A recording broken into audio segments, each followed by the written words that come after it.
The Golden King of Mali, the story of Mansa Musa, the land of gold. Welcome to the 14th century.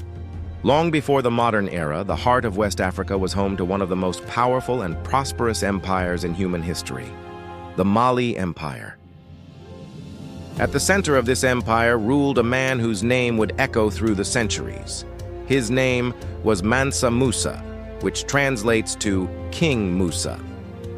Ascending to the throne in 1312, he inherited a kingdom already overflowing with natural resources.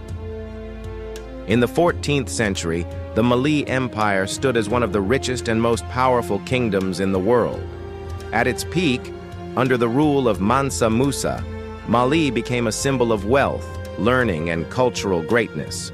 Mansa Musa inherited an already strong empire, but his reign transformed it into something legendary. The empire controlled vital trade routes across the Sahara, exchanging gold, salt, and goods with North Africa and the Middle East. This trade brought enormous wealth into Mali and helped cities like Timbuktu flourish. But Mansa Musa's legacy was not only about gold. He also invested in knowledge, religion, and architecture. He supported the building of mosques and welcomed scholars, turning Mali into a center of Islamic learning and intellectual life. Timbuktu, in particular, became famous for its libraries and universities, attracting students and teachers from far beyond West Africa. When people think of Mansa Musa, they often remember his fame and riches.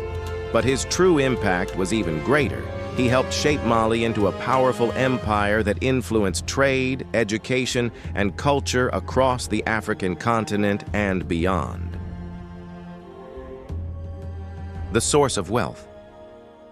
Mali's immense wealth came from two main sources: gold and salt.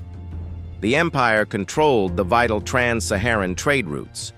Almost half of the old world's gold supply was mined within Mali's borders. But Mansa Musa was not just a wealthy conqueror. He was a strategic ruler and a devout Muslim. Under his rule, the empire expanded massively, bringing the great trading cities of Timbuktu and Gao under his control. During the reign of Mansa Musa, the Mali Empire became one of the richest states in the world, and its wealth came from a few powerful sources.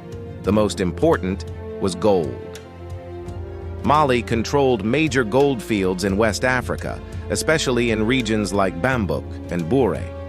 Gold was mined, traded, and taxed, making it the foundation of the empire's fortune. Another major source of wealth was salt. In the medieval world, salt was extremely valuable because it preserved food and was essential for survival. Mali sat at the center of trans-Saharan trade routes, so the empire profited from the exchange of gold, salt, ivory, and other goods. Mansa Musa also strengthened the economy by taxing traders and controlling the flow of trade across his lands. For the people of Mali, this era brought both opportunity and hardship. In the cities, merchants, scholars, and craftsmen benefited from growing trade and new wealth. Centers like Timbuktu became lively hubs of learning and culture. But for many ordinary people, life was still demanding. Farmers worked the land, laborers supported the empire, and not everyone shared equally in the riches. So while Mansa Musa's Mali was a symbol of great prosperity, daily life for the population was a mix of economic growth, hard work, and social inequality. The grand pilgrimage begins. In 1324, Mansa Musa decided to fulfill one of the 5 pillars of Islam, the Hajj, the pilgrimage to the holy city of Mecca. But this was no ordinary journey. He took an entourage of an estimated 60,000 people. The caravan included 12,000 servants, thousands of soldiers, and an estimated 100 camels, each carrying up to 300 pounds of gold. It was a moving city. The golden days in Cairo. On his way to Mecca, Mansa Musa stopped in Cairo.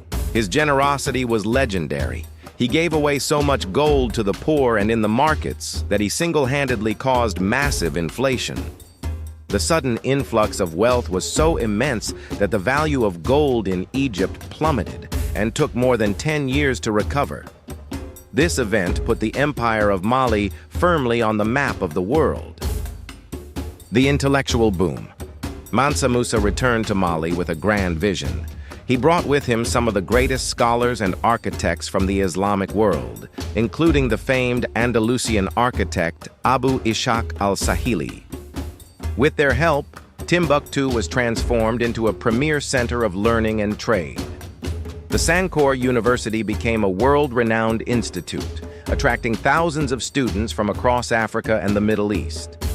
After Mansa Musa returned from Mecca, his journey changed the Mali Empire forever. He came back not only as a king, but as a ruler with greater influence, knowledge, and connections across the Islamic world. His famous pilgrimage had shown the world the immense wealth of Mali, especially its gold. But when he returned home, Mansa Musa did more than display power. He invested in the future of his empire. One of his greatest achievements was turning Timbuktu into a center of learning, trade, and culture. He supported scholars, encouraged the study of Islamic law, astronomy, and literature, and helped make the city famous throughout Africa and beyond. Mansa Musa also ordered the construction of mosques, schools, and important buildings, including the famous Sankore University area. These developments helped strengthen Islamic education and made Mali a respected center of knowledge. At the same time, trade across the empire continued to grow. Gold, salt, and other valuable goods moved along the caravan routes, bringing even more prosperity to Mali. Mansa Musa's return from Mecca was not just the end of a journey, it was the beginning of a golden age for Mali. Legacy and conclusion. Even after his death, Mansa Musa's influence remained. European mapmakers, like those who created the Catalan Atlas in 1339, drew the king of Mali holding a massive nugget of gold. Mansa Musa is often remembered as the richest person in human history. But his greatest legacy was not the gold he scattered across the deserts. It was the knowledge, the culture, and the institutions he built. He turned Mali into a beacon of civilization that inspired generations. Thank you for watching. If you enjoyed learning about the incredible story of Mansa Musa and the Mali Empire, make sure to like this video and subscribe to the channel for more fascinating history documentaries. Let me know in the comments which historical empire or ruler you want to see next.